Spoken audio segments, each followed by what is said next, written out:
Hello সবাইকে, সবার কি অবস্থা? আশা করি সবাই ভালো আছেন। ওয়েলকাম আজকের ভিডিওতে। এই ভিডিওটা আমি ঈদের পরে রেকর্ড করছি, এরকম প্রথম ভিডিও। সো ঈদ মোবারক সবাইকে। আশা করি আপনাদের সবার ঈদ বেশ ভালো গিয়েছে। এই বিষয়ে কোনো বিতর্ক বা বিসংবাদের কোনো সুযোগ নাই যে ঈদ বাংলাদেশের জন্য সবচেয়ে বড় উৎসব। আপনি রিলিজিয়াসলি চিন্তা করেন, আপনি নর্মাল ফেস্টিভ্যালের দিক থেকে চিন্তা করেন, ঈদের থেকে বড় উৎসব বাংলাদেশে আসলে নাই। এবং ঈদ যেহেতু দুইটা, ঈদ উল ফিতর এবং ঈদ উল আজহা, এই দুইটার মধ্যে যদি আমরা একটু কম্পেয়ার করার চেষ্টা করি, ঈদ উল ফিতরকে বেশিরভাগ মানুষ বলবে বিগার উৎসব compare to Eid ul Adha, because আমাদের 30 দিনের রমজান মাস আছে এবং তারপরে একটা সেলিব্রেশন প্লাস এই দুইটা ঈদের মধ্যে বাণিজ্যিক দিক থেকে যদি আমরা চিন্তা করি, ঈদ উল ফিতরে জিডিপির ইম্প্যাক্টটা বেশি হয় কম্পেয়ার টু ঈদ উল আজহা। জিডিপির ইম্প্যাক্টের কথা কেন বলছি? তার কারণ আজকে আমরা ঈদের বিজনেস নিয়ে কথা বলার চেষ্টা করব এবং বোঝার চেষ্টা করব যে ঈদ আসলে কিরকম ব্যবসার অপরচুনিটি সৃষ্টি করে মানুষের জন্য, এবং একটা ঈদ আসলে দেশের জিডিপিতে বলেন বা ইন জেনারেল দেশের বিজনেস ইকোসিস্টেমে বলেন, এই দুইটার উপর আসলে কিরকম প্রভাবটা পড়ে। 2020 এবং 2021 এই 2 বছর মানুষ ঈদে কেনাকাটা করতে পারেনি প্যান্ডেমিকের কারণে, এবং এই বছর আমরা 2019-এর পরে আবারও একটা নর্মাল কেনাকাটার সিজন দেখতে পেরেছি। এবং ব্যাপারটা খুব ইন্টারেস্টিং যে কেনাকাটার সিজনটা আসলে কিরকম ইম্প্যাক্ট ফেলেছে দেশে। আচ্ছা,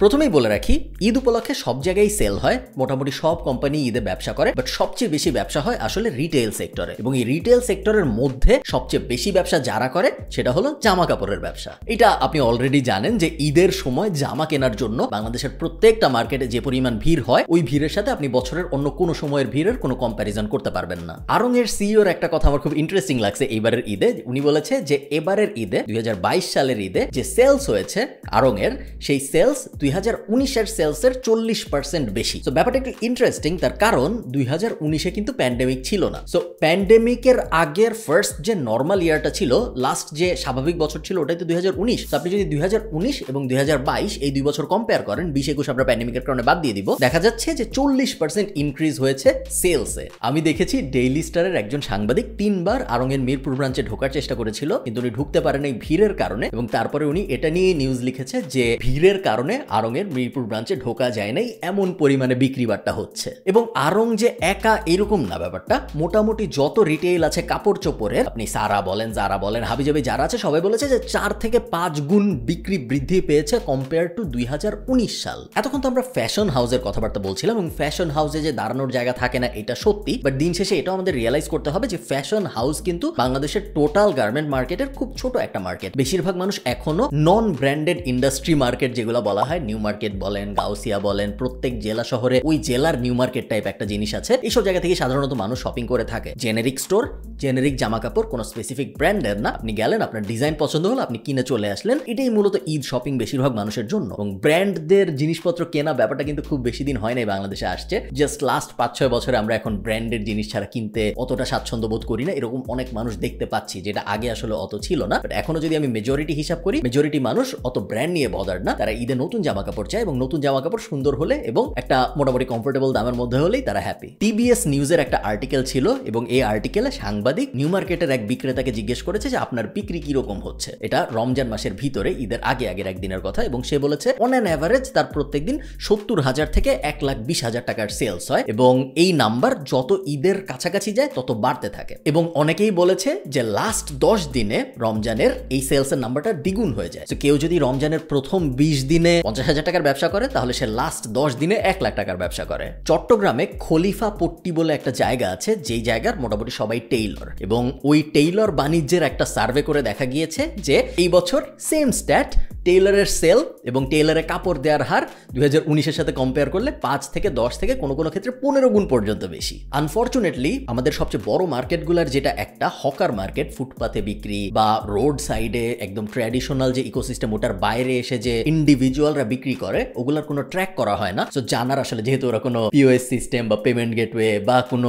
ট্র্যাডিশনাল সিস্টেম ব্যবহার করে আসলে বিক্রি টিক্রি করে না, তো এটা ট্র্যাক করাটা একটু কঠিন। বাট আমার ধারণা ওখানেই সেলস আসলে সবচেয়ে বেশি হয়, এবং ওইটার ডেটা যদি আমরা দেখি, আমরা দেখবো সিমিলার ডেটা 2019-এর সাথে কম্পেয়ার করলে 5 থেকে 10 থেকে 15 গুণ বেড়েছে। ব্যাপারটা কিন্তু একটু অদ্ভুত। আপনি যদি চিন্তা করেন, 2019-এ পৃথিবী নর্মাল ছিল, 2 বছর প্যান্ডেমিক হইল, 2 বছর প্যান্ডেমিক হওয়ার কারণে আমরা নিউজে দেখলাম যে অবস্থা খারাপ, মানুষের চাকরি চলে যাচ্ছে, ব্যবসা খারাপ হয়ে গেছে, ফায়ার করতে হচ্ছে মানুষকে, এই সেই। প্যান্ডেমিক শেষ হওয়ার পরে প্রথম যে আমরা বিগ ফেস্টিভ্যাল দেখলাম আমাদের ঈদ, এইটার যে সেলসের রেকর্ড, এটা আগের সব সেলসের রেকর্ড ভেঙে ফেললো। এবং একটা আর্গুমেন্ট আসতে পারে যে বড় লোকদের টাকা হয়তো আরো বাড়ছে, এবং এই কারণে হয়তো শুধু বড় লোকরা কিনতেছে, এই কারণে আমরা বলতে পারি যে আরং এর সেলস সেলস বাড়ছে, ইয়োলোর সেলস বাড়ছে, এই সেই। বাট আমরা যখন খলিফাপট্টির সাথে কম্পেয়ার করবো, বা আমরা যখন নিউ মার্কেটের সাথে কম্পেয়ার করবো, বা আমরা যখন ফুটপাথের সেলসের সাথে কম্পেয়ার করবো, ওখান থেকে কিন্তু শুধুমাত্র বড় লোকরা কিনে না, ওখান থেকে সব শ্রেণী পেশার মানুষরা কিনে এবং ওগুলার সেলসও বৃদ্ধি পেয়েছে, যেটা আমাদের একটা ইন্ডিকেশন দেয় যে 2019-এ মানুষের যে অবস্থা ছিল তার থেকে 2022-এ মানুষের অবস্থা সম্ভবত ভালো। বাংলাদেশের সবচেয়ে বড় জুতার কোম্পানি, যেটা একটু আগে তো আমি রিটেল সেলসের কাপড়ের সাইডের কথাবার্তা বলছিলাম, বাংলাদেশের সবচেয়ে বড় জুতার কোম্পানি হলো বাটা। এটা মোটামুটি সবাই জানে, সবাই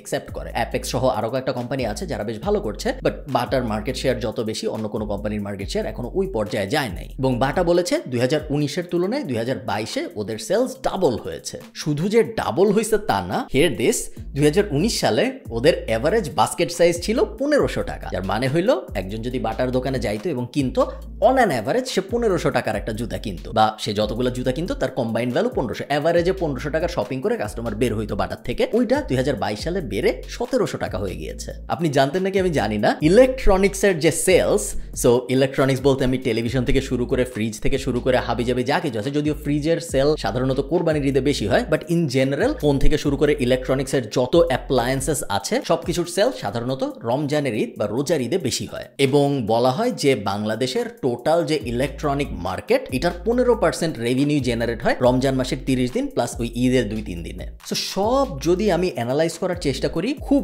কঠিন হবে না এইটা দেখা যে 2022 সালে এসে মানুষের যে ক্রয় ক্ষমতা, পারচেসিং পাওয়ার, এটা আগের যে কোনো সময় থেকে, একদম 1971 সাল থেকে আপনি যত দিনের হিসাব করবেন, যে কোনো সময়ের থেকে এখন মানুষের ক্রয় ক্ষমতা সবচেয়ে বেশি। এবং এটা একদম লিটারেলি আপনি কাগজে কলমে প্রমাণ করে দিতে পারেন সবকিছুর সেলস নাম্বারস দিয়ে। আচ্ছা, একটু ই কমার্স নিয়ে কথা বলা যাক। ই কমার্স ইন্ডাস্ট্রি বেশ নতুন, বাট ই কমার্স ইন্ডাস্ট্রির সবচেয়ে বড় সুবিধা হলো ই কমার্স ইন্ডাস্ট্রি নতুন হইলেও সবচেয়ে ইজিলি ট্র্যাকেবল একটা ইন্ডাস্ট্রি, যেহেতু সবকিছু ডিজিটালি হচ্ছে। ই কমার্স ইন্ডাস্ট্রি অবশ্যই একটা আনফেয়ার অ্যাডভান্টেজ পাইছে, সেটা হলো যখন প্যান্ডেমিক শুরু হলো তখন অনেক মানুষ ই কমার্সে শিফট করেছে, যারা আগে কখনো কোনো ফেসবুক পেজ থেকে কিছু কিনে নাই বা আগে কখনো কোনো ওয়েবসাইট থেকে কিছু কিনেনি, তারাও এখন ই কমার্স কি জিনিস খুব ভালো জানে। এবং এই বেনিফিটটা প্রত্যেকটা ই কমার্স যারা ভালো ব্যবসা করছে তারা সবাই পেয়েছে 2022 সালের ঈদে এসে। ই ক্যাব, যেটা e commerce association of Bangladesh, বাংলাদেশের ই কমার্সের বডি, যেটা ওরা বলেছে যে অন অ্যান অ্যাভারেজ একটা ই কমার্স স্টোরের সেলস ঈদে 40% পর্যন্ত বৃদ্ধি পেয়েছে কম্পেয়ার টু 2019। তো অন্যান্যরা তো 5 গুণ 10 গুণ এগুলো নিয়ে ব্যবসা করছিল, ই কমার্সের ক্ষেত্রে এটা 40% পর্যন্ত বৃদ্ধি পেয়েছে। ট্র্যাডিশনাল ব্যবসায় যেরকম ফুটপাথের কোনো স্ট্যাট থাকে না, ই কমার্সের ক্ষেত্রে সেরকম এফ কমার্সের কোনো স্ট্যাট থাকে না। এফ কমার্সে কত ব্যবসা বাণিজ্য হয়েছে এটা কেউ আসলে সঠিক জানে না, বাট অনেকে ধরে নেয় ই কমার্সে যত ব্যবসা হচ্ছে তার 2 থেকে 3 গুণ ব্যবসা আসলে এফ কমার্সে হচ্ছে। সো শুধু ফেসবুক পেজ ব্যবহার করে বা ফেসবুক গ্রুপের মাধ্যমে যে ব্যবসা বাণিজ্যগুলো হয় ওগুলো ট্র্যাক করা একটু কষ্টকর, বাট বেশিরভাগ মানুষ বলবে যে এটলিস্ট 2 থেকে 3 গুণ ব্যবসা ই কমার্সে যদি 40% গ্রোথ হয়ে থাকে, তাহলে এখানে হয়তো 120% পর্যন্ত গ্রোথ হয়েছে। বাংলাদেশের ঈদ মার্কেটের সাইজ যে কত বড় এটা আপনি জানেন। আমরা সবাই ছোটবেলা থেকে ঈদে শপিং করেছি, সো আমরা এটা ধারণা করতে পারি যে এটা বড় হবে, বাট কত বড় যে হইতে পারে এটা আমার ব্যক্তিগতভাবে আসলে ধারণায় ছিল না। আমি এখানে লিখে রেখেছি 2019 সালে 30,000 কোটি টাকার ব্যবসা হয়েছে শুধুমাত্র নন রিটেইলে, এবং শুধু যে ফ্যাশন ব্র্যান্ডগুলো আছে আরং ইয়েলো ইত্যাদি ইত্যাদি, শুধু এরা 3,800 কোটি টাকার ব্যবসা করেছে শুধু ঈদের উইন্ডোটায়। সো ওই 30-35 দিনের মধ্যে 3,800 কোটি টাকার ব্যবসা হয়। ওয়ার্ল্ড ব্যাংক 2014 সালে, বেশ অনেকদিন আগে, একটা স্টাডি করেছিল বোঝার জন্য যে আমাদের ঈদের মার্কেটের সাইজ আসলে কত বড়, এবং ওরা স্টাডি করে দেখেছিল যে রোজার ঈদ প্লাস কোরবানির ঈদ, এই দুইটা ঈদ যদি মিলানো হয় তাহলে আমাদের টোটাল মার্কেট সাইজ $12 বিলিয়ন বেশি। এটা 2014 সালের হিসাব। এখন আপনি যদি 2014 সালের সাথে কম্পেয়ার করেন, নর্মাল জিডিপি আমাদের প্রায় 55-60% বেড়েছে। সো নর্মাল জিডিপি যদি 55-60% বাড়ে, তাহলে আমি ধরে নিচ্ছি এই ট্রেড সাইজ এটলিস্ট 6-7 গুণ তো হয়েছেই। সো 100 বিলিয়ন যদি ক্রস করে যায় তাহলে আমি খুব একটা অবাক হব না। এখানে একটা ব্যাপার আছে, স্যাড ব্যাপার, বাট এটা অ্যাড্রেস করতেই হবে প্রত্যেক বছর, এবং এইটার স্ট্যাটটা পাওয়া খুব সহজ, কারণ আমরা খুব ক্লিয়ারলি দেখতে পারি কতগুলো ভিসা দেওয়া হয়েছে, কতগুলো মানুষ ফ্লাই করেছে, টিকিটের টাকা টুকা, টিকিটের স্ট্যাট সবকিছু খুব সহজে পাওয়া যায়। এবং আমরা দেখতে পারি যে প্রত্যেক ঈদ সিজনে মিনিমাম 1.5 লাখ মানুষ কলকাতায় যায় শপিং করতে ঢাকা থেকে, এবং ঢাকা এয়ারপোর্টের বাইরে আরো বিভিন্ন যে বন্দরগুলো আছে আমাদের, যেগুলো থেকে ইন্ডিয়ায় যাওয়া যায়, ওগুলার স্ট্যাট মিলালে এই নাম্বারটা হয়তো আরো অনেক বেশি হয়ে যাবে, বাট ওগুলো যেহেতু আমি জানি না, সো আমি শুধু যে 1.5 লাখ জানি ওটা নিয়েই বলি। এবং এই 1.5 লাখ মানুষ যারা যায় কলকাতায় শপিং করতে, বেশিরভাগ মানুষ কলকাতায় যায় ঈদের শপিং করতে, এরা বেশ অ্যাফ্লুয়েন্ট এবং এদের অনেকেই B2B'র জন্য যায়। সো এরা যে কিনে নিয়ে আসে তারপরে এরা এনে বাংলাদেশে বিক্রি করে। সো আপনি যখন এই জিনিসটা চিন্তা করবেন যে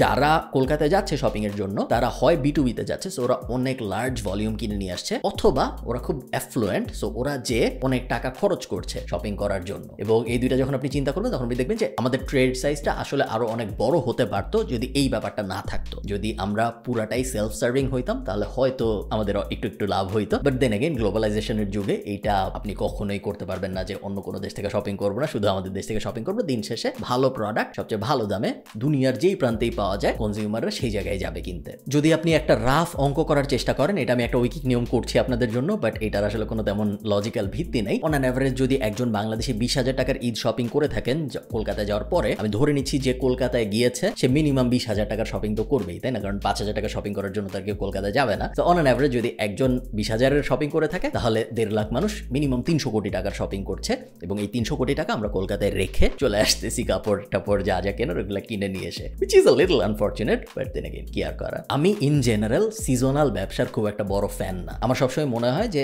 আমি যদি কোনো ব্যবসা দাঁড় করানোর চিন্তা করি তাহলে আমি অবশ্যই এমন ব্যবসা দাঁড় করাতে চাবো যে ব্যবসা 12 মাস এফেক্টিভ হয়। এই কারণে আপনি যদি আমাদের কোর্সের কথা বলেন, আমরা কখনো ঈদে ডিসকাউন্ট টাইপ কোনো কিছু দেই না। ইন্টারন্যাশনাল সার্ভিসেস যেগুলো আছে, এজেন্সি সার্ভিসেস যেগুলো আছে, আমরা যেহেতু বাংলাদেশে সার্ভিস দেই না এখন পর্যন্ত, এই ভিডিও রেকর্ড করা পর্যন্ত, সামনে দিব ভাবছি। এই কারণে আমরা বাংলাদেশে যেসব ডিজিটাল মার্কেটিং এজেন্সি আছে তারা অনেক সময় ঈদে ইনফ্লাক্স পায়, অনেক নতুন ক্লায়েন্ট ঈদে আসে, অনেক নতুন ক্যাম্পেইন শুরু হয় ঈদে, সব কোম্পানি নতুন অ্যাড শুরু করে, ডিজিটালি বলেন এমনি ফিজিক্যালি বলেন, সবসময় অ্যাডের আদান প্রদান হাবিজাবি অনেক বেড়ে যায় ঈদের সিজনটায়। বাট আমরা যেহেতু ইন্টারন্যাশনাল মার্কেটে এসইও সার্ভিস দেই, আমাদের ওই ইম্প্যাক্ট একদমই নেই, সেম যা থাকে তাই থাকে। তো আমি ব্যক্তিগতভাবে ঈদের এফেক্ট অত ভালোভাবে ক্যাশ ফ্লোতে দেখি না। আমার ঈদ আসার কারণে ইনকাম বেড়ে যায় না, বা ঈদ চলে গেলে আমার ইনকাম কমে যায় না, এবং এই কারণে আমার সবসময় মনে হয়েছে যে সিজনাল ব্যবসা আসলে সম্ভবত খুব একটা ভালো ব্যবসা না। কারণ এই 1-2 মাস ব্যবসা করছি, বাকি 8-9 মাসের সার্টেইনটি নাই, এটা কি ভালো জিনিস হইলো নাকি হইলো না। এবার প্রথমবার এসে আমি এই সিজনাল ব্যবসার ব্যাপারটা